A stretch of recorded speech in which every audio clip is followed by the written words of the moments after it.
happy to welcome you again to Publish Her Unmasked, the interview series where we have candid conversations with inspiring book women from all over the world. As you may already know, Publish Her is a worldwide community of female publisher leaders who are working tirelessly to address the gender imbalances in the publishing industry, especially at the executive level where disparities are the greatest. Unmasked series will travel from region to region, and today we continue with the MENA version of the series. You can also watch previous interviews with inspiring bookwomen from different parts of the world now on Publish Her YouTube channel. I am Farida Walid, a content creator at Nasher News, the world's first professional platform for Arab publishers. And today, I have the pleasure to be speaking to Iman Ben Chaibah. And I must tell you a little bit about Iman. Iman Ben Chaibah started Sale magazine 10 years ago to document the social debates and discussions in the community. She then expanded Sale into a publishing house for books to grow the local content on internationally. Iman was also recently appointed as the Vice President of the Emirates Publisher Association Board. She also won numerous awards such as the UAE's Young Digital Publisher Entrepreneurship Award by the British Council and the Arab Woman Award in Literature and so many other prizes. She is also part of the UAE official delegations to different book fairs and publishing conferences across the globe. So Iman, thank you so much for joining us today. Thank you so much, Farida, for having me. And I'm really honored to be part of the series. And I'm really honored to be part of PublisHer. PublisHer has been a great platform for us with the conferences that they've been holding, for everything that they've been doing. And I'm really honored to be part of this. Welcome. It's our pleasure to have you. So Iman, I'm so curious. Tell us about your personal journey and how did you first start Sale, the magazine? Well, sales started about 10 years ago. We just celebrated, like a few months ago, we celebrated our 10th anniversary. And it started when, like, it was right after, I was already in the middle of my career. I've been working at that time for maybe about 5 years in the IT sector. And I felt like there was some kind of a gap in the community where we read a lot, but we didn't find a place where we can write our opinion pieces, where we can share opinions and discuss stuff through. So that's when I started Sale. I figured that, okay, if there's nothing that we can share opinions through, why not create a platform where we can have writers, or we can have readers and so on. And that's how Sale started as an online magazine, and we grew from there. And we have a huge number of writers right now writing about almost every topic, from mental health, from parenthood, from running businesses, from student life, and so on. So really try to make it a general interest magazine that has something for everyone from the community. And it's very relevant to read for people within the community and even from outside the community. So you find things relatable for everyone there. I must say it's a very interesting magazine. I myself do every day and check it. So tell me, how did Sale evolve into a book publishing, and how was that journey like?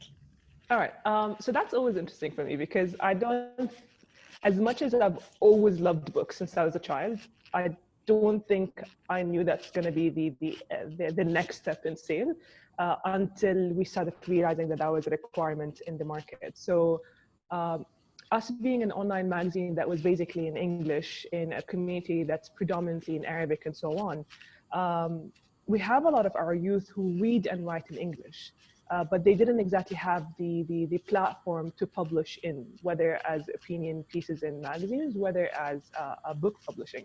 So a lot of people used to come to us from the youth who are our readers on the magazine, who would say, I wrote a book, can you have a look at it and let me know what you think?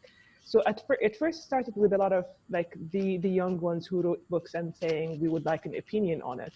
And then it would go into, we're trying to find a publisher, but we can't find a publisher. I'd recommend for them here and there, but I realized that it was a little bit problematic in the sense that most of the publishers that we had in the UAE were Arabic publishers, Arabic content publishers. And the few that we had in English, this was not their genre or their interest of publishing. So we realized, okay, we've got the platforms, we've got the readers. I know the technology behind it. I'm a little bit part of the publishing community. And I was like, why not? Because specifically at that time, I had just finished, I was part of the British Council Digital Publisher Entrepreneurs Program. And I've just had like a whole week in London where we met with all the digital publishers in London and so on. So I realized I have the connections because at the very beginning, I actually decided to have the publishing to be only digital. So we were thinking Kindle, iBooks, Kobo, and so on. So I had the right connections and I figured, you know what, let's just go ahead with that. And that's how we started. So I contacted my people in UK with the previous contacts, and I told them that this is what I'm planning to do, and they helped me with the setup and everything. And then I think 2 or 3 years after, we realized that there is a need for print, and we expanded into print, and you know the story from there. That's an interesting story. Thank you. Tell me, have you faced any challenges during the journey? Like as Of a course. how That's natural, to be honest, because I think any business in general, the moment you go into it, you will face challenges. And I think publishing was a very unique industry to go into it because after all, it's not exactly one of the industries that you have a lot of resources on. So it's not like, oh, I can Google how to start a tech company or how to start, I don't know what kind of companies, or like a food and beverages or a coffee shop or whatever. It's like, so publishing has been very unique in the sense that there aren't that many resources on it. And we didn't have that many people around that I can ask. And I remember at the trip that I told you, which was to London, where the digital publishing entrepreneur, I tried my best to ask all kind of questions while I was there around people from the expertise. But what helped me a lot is I tried my best to find the people who I can ask. So at the very beginning, I was very lucky to actually ask a couple of the companies that were leading in our region. And I asked them a lot of questions about the number of print runs, how do you price the books, how do you choose the books, how do you do the editorial process, how do you do the contracting, and so on. And I think that has been very helpful to set the tone of what sale is about and to set the business model in general. But one of the things that I realized along the way is that you gotta keep having an eye open for all the changes that are happening. So at any point of time that we have to tweak a business model or change something here or there, we should be able to adapt to that kind of change very, very early on. So yeah. So, what type of content you produce in the books publishing, and what are the main general milestones of sale? So for the books, at the very beginning, I was focused only on English, and we wanted to do poetry books specifically because that was majority of the things that we used to receive. But then I realized that there's a room for growth from there. So we started to do as well self-development books. We started to do fiction books. Poetry is still our main part of sale, and I really love it because first of all, I think poetry is a very relevant thing for everyone. And I think specifically nowadays with COVID and everything, I think it has been a very nice refuge for a lot of people. So I really believe in the power of poetry. We also expanded into kids' books. And at first I wanted to publish English kids' books, but then I realized that we need to as well work on the Arabic kids' books, only because it's important for us and because content was very beautiful and we really wanted to go into that. And we really started to evolve into even starting to publish in Arabic.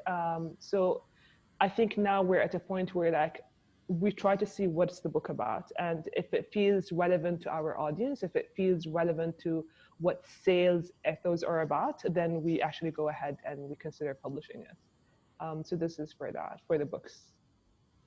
Since you mentioned COVID, so how has the situation been during this few months amid the pandemic? And have you done anything new in order to face these challenges? Let's Yeah. say change in the business model or corporations or, you know. I think COVID has been Very interesting. I think it was like a slap on the face and kind of made us stop a little bit and really relook at everything all over again. Um, it was interesting at the very beginning because it kind of meant stopping all the book fairs, and a lot of for a lot of the publishers, at least within the region, book fairs is where we make most of our book sales. So to realize suddenly that that huge element is now out, and now you have to figure a new way to make money. um, a lot of our projects started to slow down. A lot of the projects that we were working with other authorities had been cancelled, suspended, and you name it. So you're talking about a whole lot of revenue and income that used to come for the company that had to stop all of a sudden. And we realized, like, what are we going to do right now?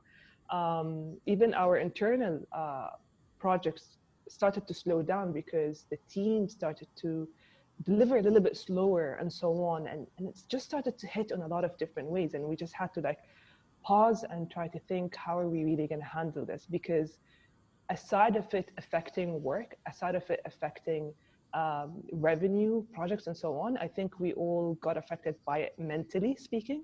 And we had to like realize, okay, what do we have to do? It is okay to slow down. It's okay not to meet your targets. It's a whole new word. It's a whole new thing that we're facing. And like personally, at least, I remember at the very beginning of COVID, I started listening to a new podcast by Brene Brown, and she actually tackled that particular thing where there's a concept that she says, it's called FFT, but the censored version is TFT, where it's like terrible first time. And you kind of try to forgive yourself that this is the first time you go through such a pandemic, and you can't expect yourself to know what you're trying to do. And you gotta accept that things are going to slow down, accept that things are not going to be as you wanted, accept that people are not going to be delivering on time. So it's like all those kind of changes, you just have to accept it and be at peace with it so you can actually from there progress. So once we went through all that and realized that all the projects are gonna like, change in terms of plans, change of everything. So, okay, fine. Now that we've accepted it, what are we gonna do about it? I think one of the first things that we have to do was realizing that obviously all the book fairs have been canceled. Access for bookshops have not been easy for us. So we're like, okay, fine, where are we gonna sell our books? So for sale, we actually established our online store. We revamped our website. We started a whole online store. We contracted a couple of shipping companies. So now we sell our books, and we actually sell them directly from our website, which gives us a better access to the revenue from the books that we sell. We just recently even expanded shipping the books to the GCC area. So now we ship to Saudi Arabia, Bahrain, and Kuwait and Oman. We're going to expand even further, but we're just trying to see where is the demand. So we're trying to readapt and see what the market requires. It also made us, at least personally, be a bit more fixed into what to say no to, which was always very hard to me, because like books that comes in, it's like, oh yes, definitely, let's publish it, or projects that comes in, yes, let's start it. But when you realize that you have a very limited energy, a very um, mental health is affected everywhere. So you really want to make sure that whatever you're trying to do from projects are things that first of all are aligned with your purpose, and things that you really want to work on. Just because a project can bring money doesn't necessarily mean that it's the right thing to do, because if it ends up draining every energy for the whole team, then it's not really the right thing to do. So we had to really relook at everything that we're saying no, yes to, and we start like a lot of projects, we had to just cancel them. It's like, I'm sorry, it will take a lot of our time, and it doesn't exactly pay off, not purpose and intention wise, and not revenue wise. So those all kind of things. And I think a lot of interesting things came out of it as well, because we started at Sale, we started an alliance with a couple of other publishers, where we started going to suppliers together and try to get better rates for whatever we're looking for. We started sourcing printing differently. We started, the number of prints that we do actually all together started to change. So all those kind of changes happened. I mean, the pandemic was not bad after all. So I guess, but yeah. Think of other solutions and ways to, Yeah. going. So as a vice president of the Emirates Publishers Association board, what have you done to face these challenges, and what is the road of recovery? So through the association, we try to do a few projects. Some projects would go through, some projects wouldn't go through. But one of the major projects that we've worked on is having some kind of a relief fund that we're working on. And it was being supported and funded by so many different entities. Sheikh Abdul's office is one of the entities that have helped into it. And a lot of, and the Ministry of Culture as well have helped into it and so on. And the fund later on, what happens to it is a lot of publishers come in and they say, we've got those kind of costs pending on us, we've got those kind of debts on us and so on, and we try to help them by paying it off for them so that they can survive the pandemic that's going on. And at the end of the day, you really want the whole industry to go on, and we understand that it's a hard time for a lot of people, so we want to make sure whatever is possible that we can do. There are other projects that were suggested along the way, but I think you kind of have to keep your hands on the pulse and fingers on the pulse and try to see, is this really what publishers need, or did we think this is going to fix something that ends up not fixing it? So I think it's that kind of data gathering at all the time we had to keep working on, and we're trying to meet with the publishers as well so that we see what are the things that they require, what are the things that they would need, so we try to work around and try to provide those kind of solutions for them. Um, are you satisfied about women contribution and representation in the publishing industry? That's that's an important question. It's a loaded question.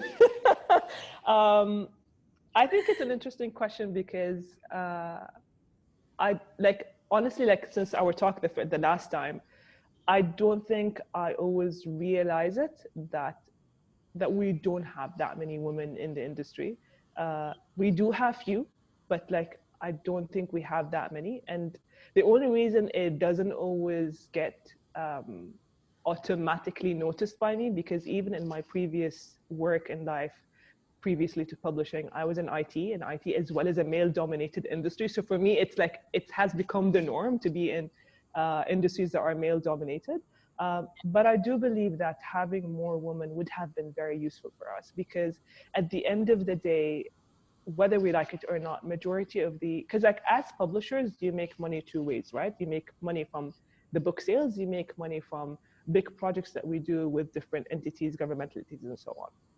And whether we like it or not, those big entities that we sometimes contract for projects are run by men, whether we like it or not. And the thing is, when the majority are men and the decision making is by men, automatically they're going to gravitate towards granting the projects for them, even in their gatherings on the side and so on. And we get to be forgotten sometimes.